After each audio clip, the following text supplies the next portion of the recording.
네, 안녕하세요. 부동산 경매 길라잡이 박노성입니다. 이번 시간에는 물건의 종류와 효력에 대해서 한번 알아보겠습니다. 지난 시간에는 물건과 채권에 대해서 한번 설명을 드렸습니다. 자, 물건은 물건에 대하여 가지는 권리고 채권은 사람에 대한 권리라고 그랬습니다. 그래서 이 물건은 모든 사람한테 주장할 수 있는 권리로서 법률로만 딱 정하고 임의로 만들 수 없다 그랬어요. 그래서 이제 물권 법정주의라고 그러고요.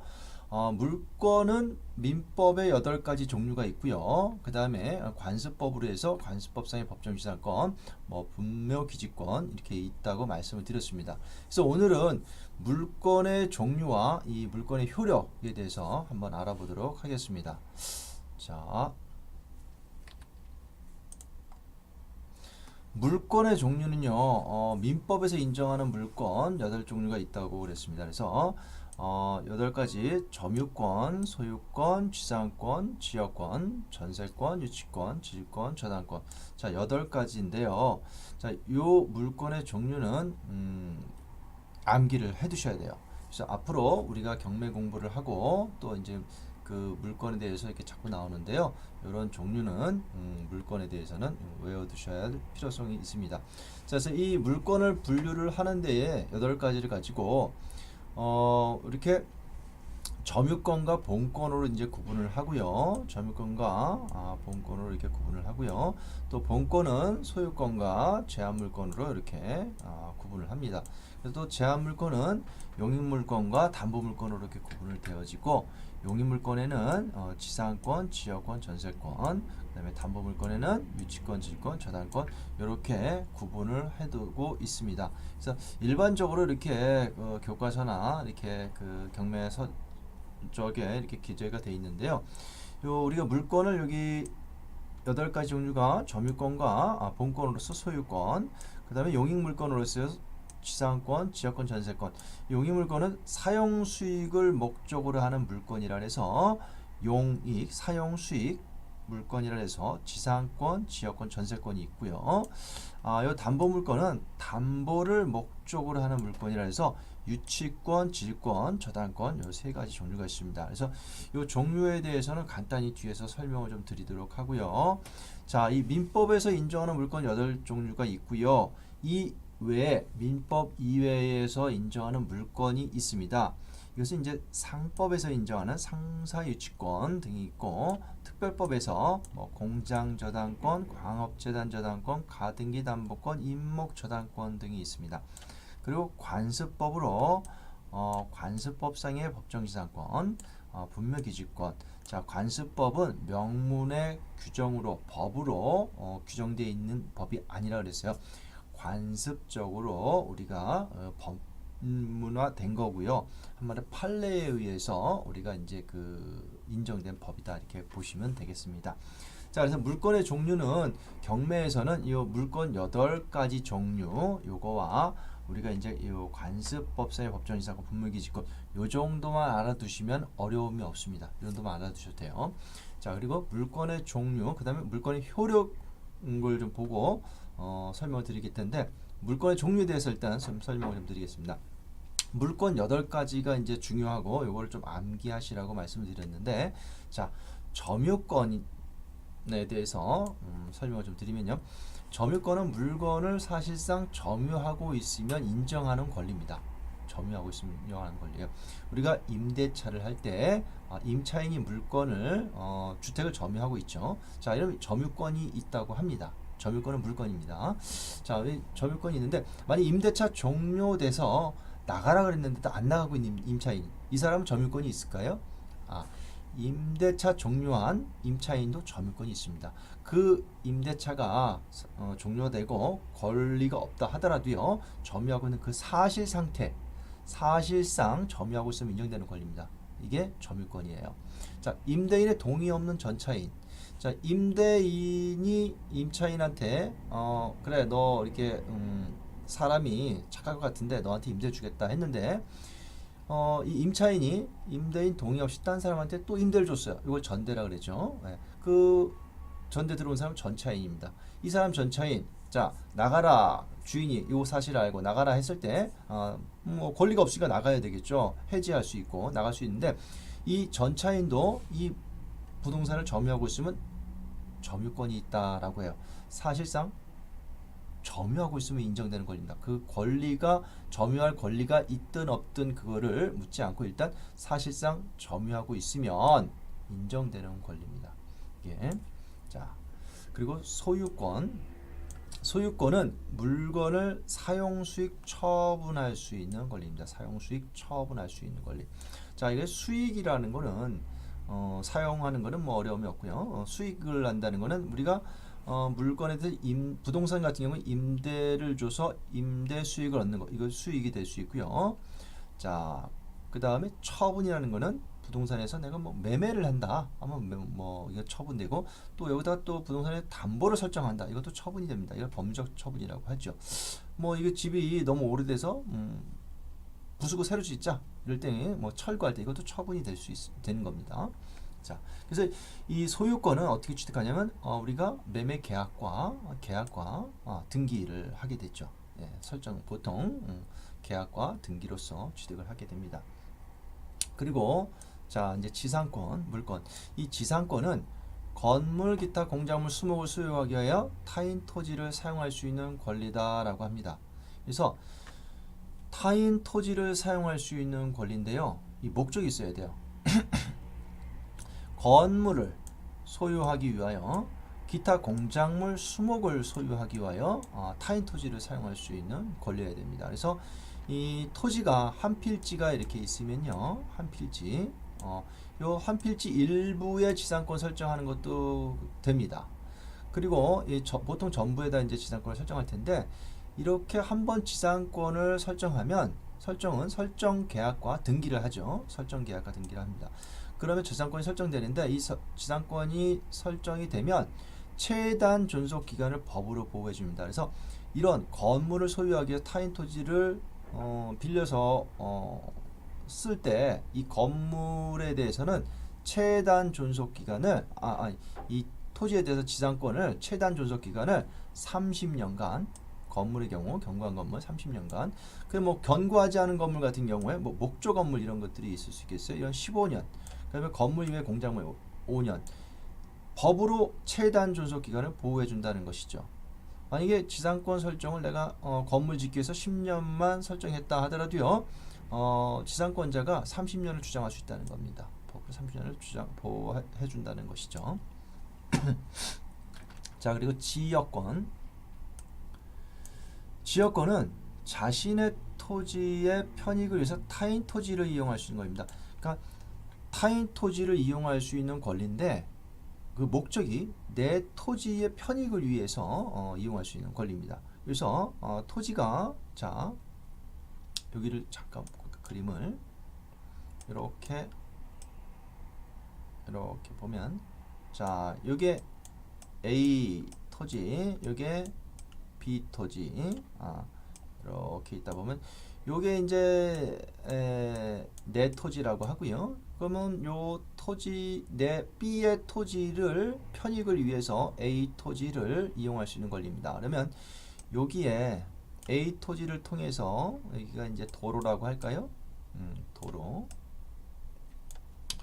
그러면 A 토지를 밟고 이렇게 지나갈 수밖에 없습니다. 이럴 경우에 A한테 지역권을 설정하게 된다면, 요 정도 내가 다닐 길만 좀 지역권 설정한다면 맹지가 아니게 되겠죠. 그래서 B의 토지의 편익을 위해서 타인 토지 A를 이용할 수 있는 권리를 지역권이라고 해요. 그래서 이 목적은 뭐 통행을 위해서, 또 여기가 이제 뭐 물이라면 물을 끌어오기 위해서 이렇게 이용한다. 아니면 또 여기에서 조망이 좋아서 여기다 집을 짓지 마라, 그러면 관망을 위해서 목적을 이렇게 두고 지역권을 설정할 수가 있습니다.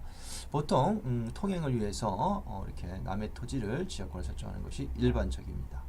자, 지역권은 그래서 이제 물권이고요. 요거를 이제 계약과 등기로서 하는데, 등기는 자, 두 개의 등기를 하게 됩니다. A 토지, 요거 편익을 주는 토지, 요거를 승역지라고 하고요. 내가 편익을 받는 토지, 내 토지 요거를 요역지라고 합니다. 그래서 A, B 여기다 지역권 등기가 두 개가 설정이 되게 되죠. 자, 그리고 전세권. 전세권은 타인의 부동산을 전세금을 지급하고 사용 수익할 수 있는 권리다라고 합니다. 또 그리고 후순위 권리자보다 우선 변제받을 권리라고 합니다. 전세권은 두 가지의 권리가 있어요. 일단 사용 수익할 수 있는 권리로서 전세금을 지급하고 그 사용 수익할 수 있는 권리입니다. 부동산을 사용 수익해. 부동산에는 뭐 건물, 토지 다 되는 것이죠. 전세권을 설정하고, 근데 이제 전세권을 설정하고 나서 만기가 돼서 보증금, 전세금을 반환받지 못했을 때는 이 전세금에 대해서 경매를 신청할 수 있고요. 누군가 뭐 이 물건에서 경매를 신청했다고 할 경우에 내가 전세권 설정한 이후 권리보다 우선해서 내가 변제받을 권리가 있는 것이죠. 그래서 우선 변제권이 있다라고 합니다. 자, 그래서 전세권은 전세권 계약과 전세권 등기를 함으로써 성립이 됩니다. 자, 그 다음 유치권. 유치권은 많이들 들어보셨죠? 예, 경매 물건 보시다가 유치권 있는 것도 있고요. 우리가 경매를 하지 않다고 하더라도 길을 지나가다 보면 유치권 행사 중이라는 현수막을 보게 됩니다. 자, 이러한 유치권은요, 타인의 물건을 점유한 자가 그 물건에 관하여 생긴 채권을 변제받을 때까지 그 물건을 유치할 수 있는 권리입니다. 그래서 타인의 물건을 점유한 자가 그 물건에 관하여 생긴 채권을 변제받을 때까지 그 물건을 유치할 수 있는 권리다라고 해요. 그래서 보통 건물 공사하고 공사대금을 받지 못했을 때, 건물 공사를 하고 건물주로부터 공사대금을 받지 못했을 때 그 공사대금을 받을 때까지 건물을 유치할 수 있는 권리죠.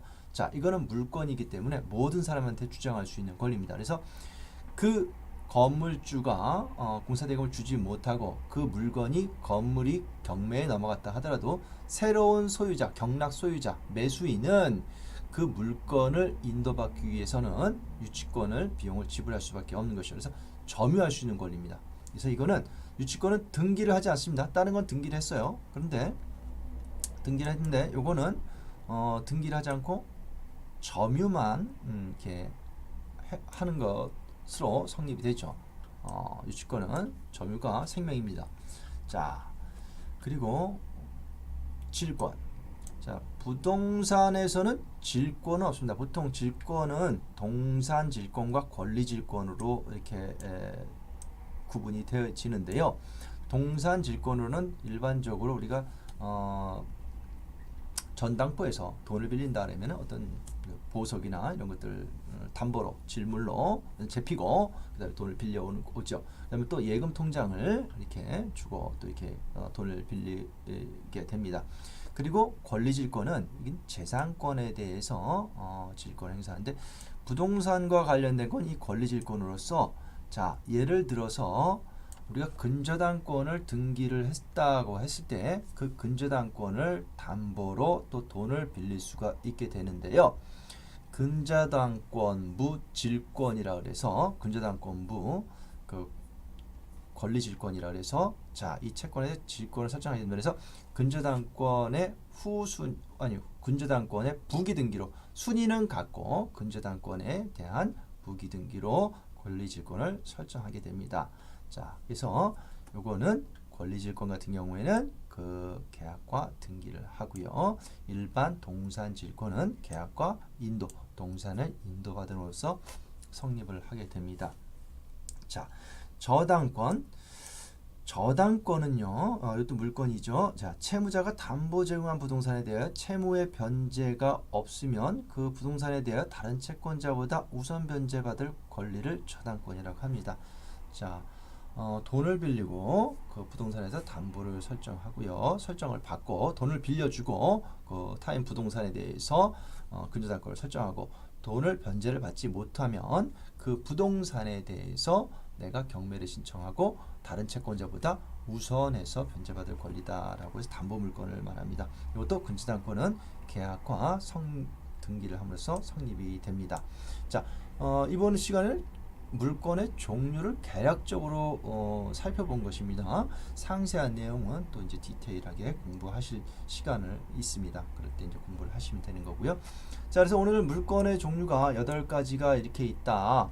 그리고 이건 물건으로서 점유권, 소유권, 지상권, 지역권, 전세권, 유치권, 취득권, 저당권 이렇게 있다. 내용이 이렇더라. 이렇게 알아봤습니다. 그래서 물건이 종류가 이렇고 그다음 물건의 효력에 대해서 알아보겠습니다. 물건의 효력. 이런 물건을 내가 성립을 하게 되면 효력이 어떠한 것이 있는가라는 것이죠. 자, 물건의 효력으로는 크게 우선적 효력과 물권적 청구권이라는 것이 있는데요. 물건의 우선적 효력이 이것이 가장 중요합니다. 경매에서는 자, 이것이 매우 중요한데 권리 상호 간의 우열 관계를 따지는 것입니다. 그래서 자, 등기부 등본에 물건이 여러 개가 성립이 돼 있더라. 우리가 지금 좀 전에 본 물건 8가지 종류가 있었죠. 자, 그런 물건이 등기부에 나타났을 때 어느 것이 먼저 우선하는가?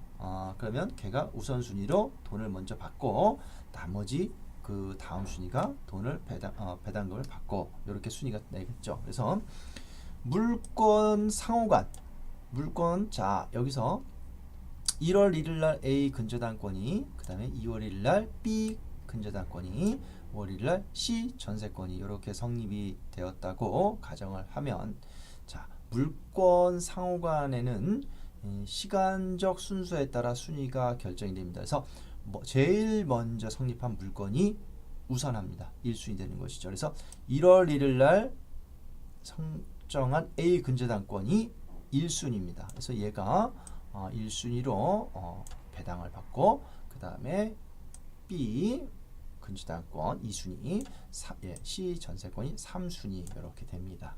자, 그러면 이번엔 물건과 채권하고 같이 성립되었다라고 할 때는 누가 우선하는가? 자, 일단 답을 보면 물건이 항상 우선하는 것이 원칙입니다.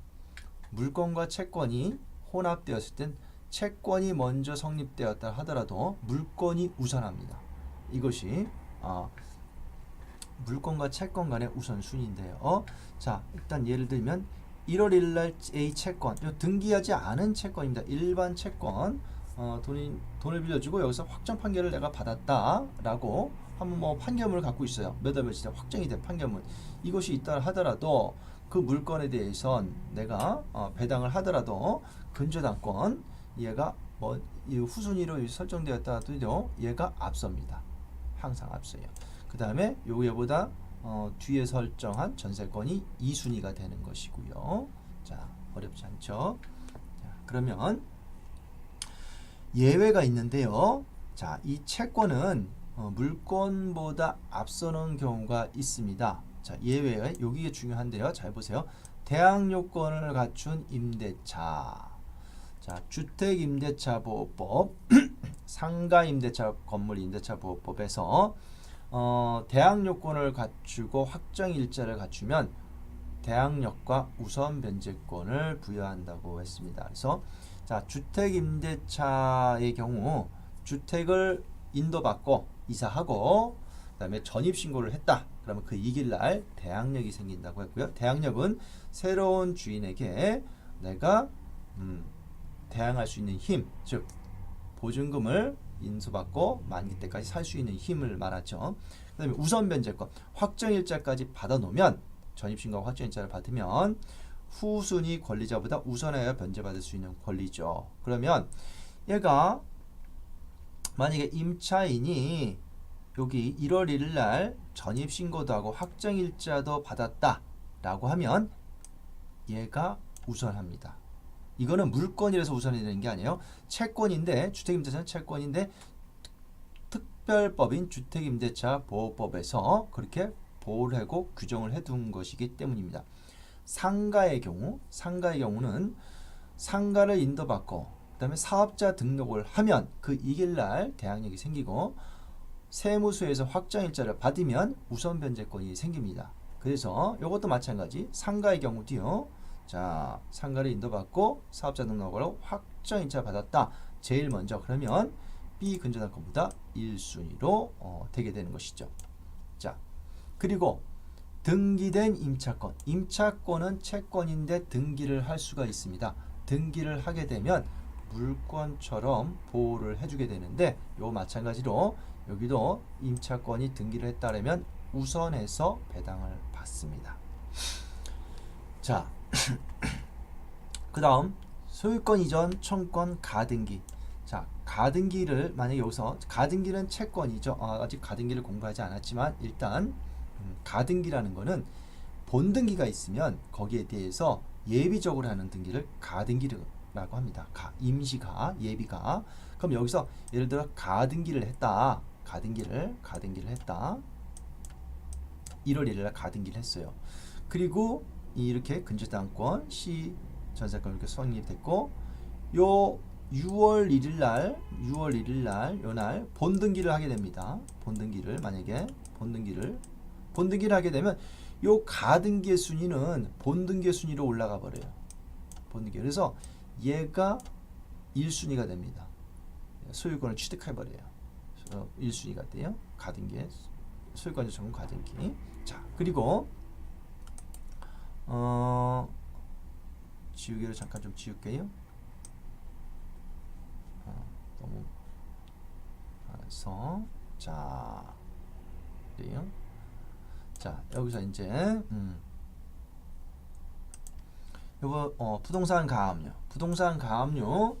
자, 여기는 가압류는 채권입니다. 채권인데 등기를 했어요. 가압류. 여기서 1월 1일 날 가압류 등기를 했습니다. 가압류를. 이럴 경우에는 물권이 근저당권이 항상 우선하는 것이 원칙이지만 이 경우에는 가압류와 물권이 동순위입니다. 순위가 같습니다. 자, 그러면 예를 들어서 가압류가 1억이고 B 근저당권이 1억이다 라고 하면 배당할 금액이 1억이다. 배당할 금액이. 그러면 1억을 갖고 얘 주고 없으면 얘 못 주는 게 아니고 얘 둘만 있다고 가정했을 때 가압류와 근저당권 둘만 있을 때 요 1억을 동순위로 나눠줍니다. 나눠줘요. 그래서 얘 5천, 얘 5천 이렇게 나눠줍니다. 자, 지금 요거 본 것처럼 채권 상호간 예를 들어서 가압류 이렇게 순위별로 있습니다. 이럴 경우에도 동순위가 됩니다. 채권은 먼저 성립됐다고 해서 얘를 우선으로 순위를 두질 않아요. 자, 1월 1일날 A 가압류, 2월 1일날 B 가압류, 5월 1일날 C 가압류가 이렇게 순위대로 있지만, 자, 여기서 배당할 금액이 1억이었다라고 할 경우 A 가압류가 자 1억 가압류를 했고요. 얘도 1억 가압류를 했고요. 얘도 1억 가압류를 했어요. 이랬을 경우에 얘를 먼저 1억 주고 얘는 배당을 못 받는 게 아니고 똑같이 동순위로 전체 금액 3억분의 1억 3억분의 1억 3억분의 자 1억. 그래서 이렇게 해서 1억 곱하기 이렇게 합니다. 1억 곱하기 3억분의 1억. 그래서 이제 뭐 3,333만 원 이렇게 되겠죠. 자, 오늘 뭐 그 배당을 중요한 게 아니고 순위가 동순위다. 가압류는 동순위다라고 말씀드립니다. 자, 그리고 물권의 효력으로는 두 가지가 있다고 그랬습니다. 우선적 효력과 물권적 청구권이 있다 그랬어요. 자, 우선적 효력이 제일 중요하고요. 그다음에 물권적 청구권. 물권적 청구권은 물권에 대해서 갖는 청구권인데요. 예를 들어서 내가 소유권을 갖고 있다. 이 물권에서 소유권을 취득하고 있다라고 했을 때 소유권에 대한 물권으로 청구권은 물권적 반환 청구권, 물권적 방해 제거 청구권, 물권적 방해 예방 청구권이 있습니다. 자, 소유권으로 부동산을 취득했는데 임차인이 임대차가 종료된데도 나가지를 않아요. 이럴 경우에 우리가 내문내기 위해서 소송을 하죠. 명도 소송을 하는데 그 근거가 소유권에 기한 물권적 반환 청구권이 됩니다. 자, 임대차 중에 건물 반환을 거부할 경우 건물 반환해라라는 반환 청구권을 행사하고요. 그 다음에 두 번째 물권적 방해제거 청구권. 내 토지에 누가 허락 없이 건물을 져요. 그러면 이 건물 짓고 있을 때 철거해라라고 할 수 있죠. 그런데 소유권을 행사를 방해하고 있기 때문에 방해 제거 청구권을 행사하게 됩니다. 그리고 물권적 방해 예방 청구권. 자, 내 주택 옆에 누가 건물을 짓는데 뭐 굴착 공사를 함으로써 내 집이 무너질 수도 있을 것 같아요. 이럴 경우에 공사를 중지해라. 내 물권, 소유권을 행사하는데 방해가 된다. 그래서 이런 방해 예방 청구권을 행사할 수 있는 것이죠. 자, 요거는 우리가 그냥 상식적으로 알아두시면 된다. 물권적 청구권은 상식적으로 알아두시면 되고요. 우선적 효력은 꼭 아셔야 됩니다. 자, 그래서 오늘은 물권의 종류와 물권의 효력에 대해서 알아보았습니다. 네, 마치겠습니다.